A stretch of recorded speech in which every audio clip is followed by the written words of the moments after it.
Friends, पिछले भाग में आपने पढ़ा था, सोनाली ज्योति से कहती है, अगर राधिका मुझे माफ़ भी नहीं करेगी तो मुझे उससे कोई शिकायत नहीं होगी, क्योंकि मेरा पाप माफ़ी के लायक नहीं है।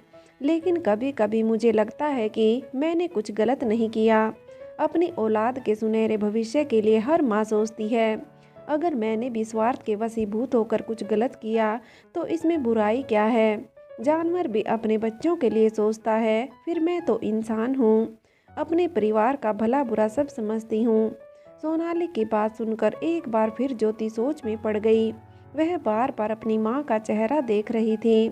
शायद उसका चेहरा पढ़ने की कोशिश कर रही थी कि जो कुछ भी ये कह रही है वो इनका मानसिक विकार है या सच्चाई। अब आगे।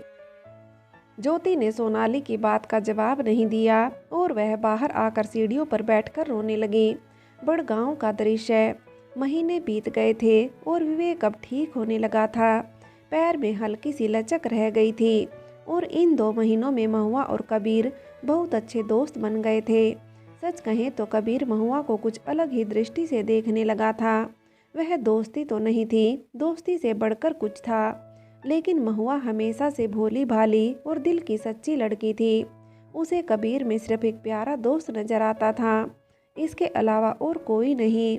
महुआ के कोई भाई बहन तो थे नहीं और ना ही कोई संगी साथी। कबीर उसका पहला साथी था, इसलिए वह कबीर को अपनी हर बात बताती थी। लेकिन कबीर के लिए उसके मन में कुछ नहीं था। इधर कबीर के पिता बालू ने अपना पैसा संभाल कर घर में रख दिया था। वह बस जमीन का टुकड़ा खरीदने की फिराक में था, ताकि खेती बाड़ी करके वह अपना जीवन यापन कर सके। लेकिन जितने पैसे उसके पास थे, इतने पैसों में बात नहीं बन पा रही थी। उसकी तलाश जारी थी। देवगढ़ का दृश्य। मोहिनी के जन्म उत्सव के बाद से बिंदिया बहुत बेचैन रहने लगी थी। वह जब भी रात में सोती थी, उसे अपनी उस नवजात बच्ची का चेहरा याद आने लगता था और वह घबराकर उठकर बैठ जाती थी। उसे अंदर ही अंदर घुटन महसूस हो रही थी।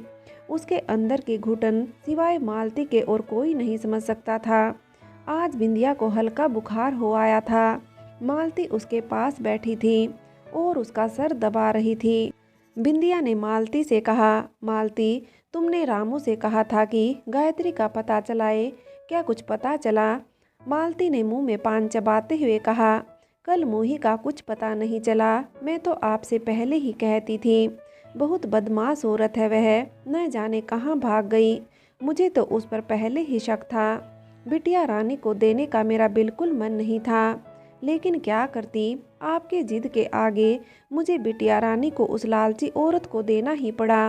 रामू के अलावा भी अपने कुछ विश्वास पात्र आदमियों को कई बार हमने आसपास के गांव भेजा, लेकिन उसका कुछ पता नहीं है। हालांकि हमने अभी भी अपने कुछ आदमी लगा रखे हैं कि जैसे ही कोई खबर मिले हमें ज़रूर बताए। बस आप उम्मीद मत हारना। हमें उम्मीद है कि आपकी बड़ी बिटिया रानी एक ना एक दिन जरूर मिल जाएगी। बिंदिया की आंखों में आंसू आ गए थे। उसने मालती से कहा, तुम सच कह रही हो ना मालती? कहीं ऐसा ना हो कि उसका इंतजार करते करते हमारे प्राण चले जाएं। मालती, हम तुम्हें बता नहीं सकते कि हम उसे कितना चाहते हैं। अंदर ही अंदर हमारा पछतावा हमें खोखला कर रहा है। काश उस रात हम डर की वजह से अपनी बेटी को गायत्री को नहीं देते। काश उस रात हम माता जी का सामना करते, उनसे लड़ते। लेकिन हमने क्या किया? उनसे डर कर हमने अपनी जान से प्यारी बेटी को गायत्री जैसी औरत के हवाले कर दिया। बिंदिया की बात सुनकर मालती ने बिंदिया से कहा, एक बात तो बताओ बहू रानी, अगर बिटिया रानी मिल भी गई तो क्या आपके परिवार वाले उन्हें अपनाएंगे? मालती की बात सुनकर बिंदिया ने आश्चर्य से देखते हुए कहा, क्यों नहीं अपनाएंगे? वह हमारा खून है, इस खानदान का खून है। मालती ने अपनी बात को सुधारते हुए कहा, वह सब तो ठीक है, लेकिन यह तो आप भी अच्छी तरह से जानती हैं कि गायत्री की जात क्या है। हमारे यहाँ गायत्री की जात वाले लोगों का पानी भी नहीं पीते हैं, और आपकी बिटिया रानी उस घर में पली बड़ी होगी, उनका अन्न खाया होगा, उनका पानी पिया होगा। क्या आपके घर वाले उस अछूत कन्या को स्वीकार करेंगे? मालती की बात गलत जरूर थी, लेकिन उस जमाने में यही होता था। ऊंच नीच जात पात इन्हीं सब भेदभाव और कुरीतियों से दुनिया पटी पड़ी थी और मालती और बिंदिया चाहकर भी इन कुरीतियों से पार नहीं पा सकते थे। मालती की बात बिंदिया के मन में लाखों सवाल दे गई थी। सच ही तो कह रही थी मालती, अगर हमारी बिटिया मिल भी गई तो क्या माता जी उसे स्वीकार करेंगी? क्या होगा हमारी बिटिया का? हे ईश्वर, यह हमने क्या कर दिया? अपनी औलाद के साथ हमने यह सौतेला व्यवहार क्यों किया? और जब हमारी बेटी को यह पता चलेगा कि वह हमारी बेटी है तो उसके मन में भी लाखों सवाल आएंगे। क्या वह हमें स्वीकार करेंगी, हमें माफ़ कर पाएंगी? और ऐसा सोचकर बिंदिया एक बार फिर फूट फूट कर रोने लगी। बिंदिया अंदर ही अंदर घुट रही थी और यही घुटन उसके अंदर बीमारी पैदा कर रही थी। वह अक्सर बीमार रहने लगी थी। और ऐसे ही एक दिन एक आदमी मालती के पास आया और उसने मालती से कहा, गायत्री का पता चल चुका है। देवगढ़ का दृश्य। मुखबिर की बात सुनकर मालती हैरान थी। उसने इशारे से मुखबिर को हवेली के पीछे वाले हिस्से में बुलाया। थोड़ी देर में बहू रानी भी वहां पहुंच चुकी थी। मालती ने मुखबिर से कहा, सच कह रहे हो? सचमुच गायत्री का पता चल चुका है क्या? कहाँ है वह? और उस मुखबिर के मुंह से गायत्री के बारे में सुनकर बहू रानी की खुशी का ठिकाना नहीं रहा। बहू रानी ने मालती से कहा, इसे इनाम दो मालती, आज उसने हमें बहुत बड़ी खुशखबरी सुनाई है। मालती ने थोड़ा गुस्सा होते हुए बहू रानी से कहा, आपकी यही आदत खराब लगती है हमें। पहले सुनने तो दो कि क्या खबर लाया है, कहीं ऐसे ही झूठ तो नहीं बोल रहा है। मुखबिर ने अपने कानों पर हाथ रखते हुए कहा, भगवान झूठ ना बुलाए, अगर मैं झूठ बोलूं तो यहीं खड़ा खड़ा मर जाऊं। मैं सच कह रहा हूँ मालकिन, मैंने गायत्री को अपनी आंखों से देखा है। वैसे पहली बार में तो मुझे भी विश्वास नहीं हुआ था। असल में मैं तो अपनी ससुराल गया था, वहाँ खेत पर सुस्ता रहा था कि तभी मेरी नज़र खेतों पर काम कर रही एक लड़की पर पड़ी। देखने में वह लड़की बड़ी खूबसूरत थी। मैं उसे देखता रह गया। तभी वहाँ कुछ लड़के आ गए और उस लड़की को छेड़ने लगे। लड़ाई इस कदर बढ़ी कि हाथापाई हो गई और तभी मैं भी उस भीड़ में जाकर खड़ा हो गया और तभी मेरी नज़र गायत्री पर पड़ी। भगवान की कसम, गायत्री को देखकर मैं हैरान रह गया। हालांकि वह मुझे नहीं पहचान पाई, पर मैं गायत्री को कैसे भूल सकता हूँ। पूरे गांव में गायत्री जैसी और कोई दूसरी औरत नहीं थी। इतनी चालाक, इतनी कातर, नील जैसे आदमी को उसने सीधा कर रखा था। लेकिन मालकिन, अब उसके चेहरे पर वह तेज नहीं रहा। बड़ी ढीली सी लगी मुझे, शायद कोई परेशानी है उसे। कमज़ोर भी लग रही थी। हो सकता है उम्र का तगाजा हो। अब इस बात को भी तो 15 साल हो चुके हैं। 15 साल में तो पैदा हुआ बच्चा भी जवानी की दहलीज पर पहुंच चुका होगा। तो वह बुढ़िया गायत्री, वह कहाँ तक नहीं बदलेगी। बस क्या बताऊं, उसे देखकर मैं एक पल भी गाँव नहीं ठहरा। सीधा भागकर हवेली आया हूँ। आपसे कुछ इनाम की उम्मीद तो रख ही सकता हूँ। और ऐसा कहते हुए मुखबिर ने अपनी लालची जीभ होठों पर फेर ली। मालती ने घूरते हुए मुखबिर की तरफ देखा और उससे कहा, इनाम तब मिलेगा जब खबर पक्की होगी। हमें देखना होगा कि तुम जो कुछ कह रहे हो वह सच है या सिर्फ इनाम पाने के लालच में ऐसा कह रहे हो। मुखबिर ने अपनी मूंछों पर ताव देते हुए कहा, अगर यह बात झूठ निकले तो मेरा मुंह काला करके पूरे गांव में घुमाना। मैं इतना लालची नहीं कि हवेली की बहू रानी से झूठ बोलूं। और सांच को आँच क्या, तुम अभी रामू को मेरे साथ मेरी ससुराल भेज दो और चाहो तो तुम भी साथ में चलो। तब तो तुम्हें विश्वास हो जाएगा ना, जब खुद अपनी आंखों से गायत्री को देखोगी। मुखबिर की बात सुनकर बहू रानी ने मालती से कहा, यह ठीक कह रहा है मालती, तुम्हें कोई ना कोई बहाना बनाकर इसकी ससुराल जाना चाहिए, क्योंकि इस काम के लिए तुम्हारे अलावा हम किसी और पर भरोसा नहीं कर सकते हैं। हम तुम्हारे आगे हाथ जोड़ते हैं, बस किसी भी तरह से हमारी बेटी से मिलवा दो। उसके बगैर हम चैन से जी नहीं पाए, पर उससे मिलकर हम चैन से मर पाएंगे। हम उससे अपनी गलतियों की माफ़ी मांगेंगे। वह हमें माफ़ करे या ना करे, पर हम उसे उसका हक दिलवा कर ही मानेंगे। उसकी जगह इस हवेली में है, किसी झोपड़ी में नहीं। और ऐसा कहकर बिंदिया की आंखों में आंसू आ गए। बिंदिया की बात सुनकर मालती सोच में पड़ गई।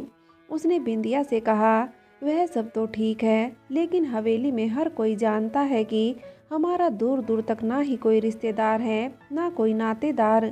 हम क्या बोलकर हवेली से जाएंगे? जब 2 साल के थे तब माता जी यहाँ लेकर आई थी। तब से लेकर अब तक यही हवेली हमारा घर है और इस हवेली के लोग हमारा परिवार। माता जी ने ही हमारी शादी रामू से की, तो अब आप ही बताएं कि हम क्या कहकर यहाँ से जाएंगे, क्योंकि आप अच्छी तरह से जानती हैं कि अगर माता जी को जरा भी भनक हो गई तो बना बनाया काम बिगड़ जाएगा। मालती की बात बहू रानी को ठीक लग रही थी। बहू रानी ने मुखबिर से कहा, फिलहाल तुम घर जाओ, हम कल तक तुम्हें बता देंगे कि आगे क्या करना है। बहू रानी अपने कमरे में आकर लेट गई थी। उन्हें कुछ समझ नहीं आ रहा था कि आखिर वह मालती को क्या कहकर दूसरे गांव भेजे। और तभी उनके दिमाग में एक उपाय आया। उन्होंने मालती के कान में कुछ कहा और मालती मुस्कुराने लगी। मालती ने बहू रानी से कहा, वैसे ये उपाय तो सही है, किसी को शक भी नहीं होगा। इतना कहकर मालती वहाँ से चली गई।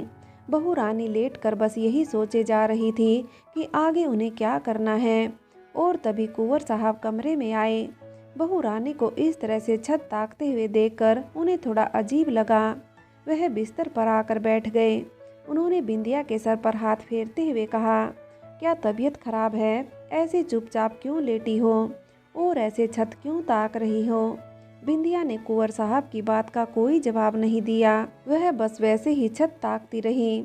कुंवर साहब को कुछ समझ नहीं आया। उन्होंने जोर से बिंदिया के सिर को हिलाते हुए कहा, क्या हुआ है बिंदिया? आप हमें डरा रही हैं। बताइए, आपकी तबीयत ठीक नहीं है क्या? हम वैद्य जी को बुलाए क्या आपको शहर के डॉक्टर के पास ले चलें? बिंदिया ने अभी भी अग्रज की बात का कोई जवाब नहीं दिया और बस एक तक छत ताकती जा रही थी। बिंदिया की यह हालत देखकर अग्रज को डर लगने लगा था। उसने जोर से मालती को आवाज़ लगाई। मालती तो दरवाजे पर ही खड़ी थी, शायद बुलावे का इंतजार कर रही थी। एक आवाज़ लगाने पर ही मालती भागी भागी कमरे में आ गई। कुंवर साहब को देखते ही मालती ने कहा, क्या हुआ छोटे मालिक, आपने हमें बुलाया? अग्रज के चेहरे पर पसीने की बूंदें थीं। उन्होंने बिंदिया का हाथ अपने हाथ में पकड़ा हुआ था। उन्होंने मालती से कहा, पता नहीं इसे क्या हुआ है, तुम जरा देखो, हमें डर लग रहा है। मालती ने फौरी तौर पर बिंदिया पर नज़र डाली और अग्रज से कहा, हे राम, यह कब से इस हालत में है? मालती के मुंह से यह सुनकर अग्रज ने हैरानी से उसका चेहरा देखते हुए कहा, क्या हुआ मालती, तुम ऐसे बात क्यों कर रही हो? सब ठीक तो है ना? क्या हुआ है हमारी बिंदिया को? हमें तो पता ही नहीं। हम तो हमारे कमरे में आए तो बिंदिया इसी तरह से लेटी हुई थी। हमने काफ़ी हिलाया, लेकिन यह कुछ जवाब ही नहीं दे रही है, बस ऐसे ही छत ताकती जा रही है।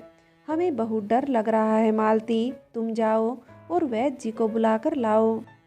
कुंवर साहब की परेशानी देखकर मालती ने थोड़ा आंख नचाते हुए कुंवर साहब से कहा, अरे बाप रे, इसमें वैद्य जी क्या करेंगे? यह वैद्य जी के बस का काम नहीं है। आपको झाड़ फूंक करानी होगी। आपको दिख नहीं रहा है? अरे यह कोई मर्ज थोड़ी ही है जो दवा दारू से ठीक हो जाए। यह तो कोई ऊपरी हवा लग रही है। तभी तो, लाइए जरा इनकी नब्ज देखें। और ऐसा कहकर मालती ने बिंदिया की कलाई अपने हाथ में ले ली। थोड़ी देर तक उसने बिंदिया के हाथ की नब्ज टटोली और उसके बाद अग्रज से कहा, हालत अंदर से एकदम ठीक है, यह कोई रोग नहीं है। हम तो कल से ही देख रहे हैं, अजीब अजीब सी बातें कर रही थी। मालती के मुंह से यह सुनकर अग्रज ने मालती से कहा, क्या मतलब है तुम्हारा? क्या कह रही थी? क्या अजीब बातें कर रही थी?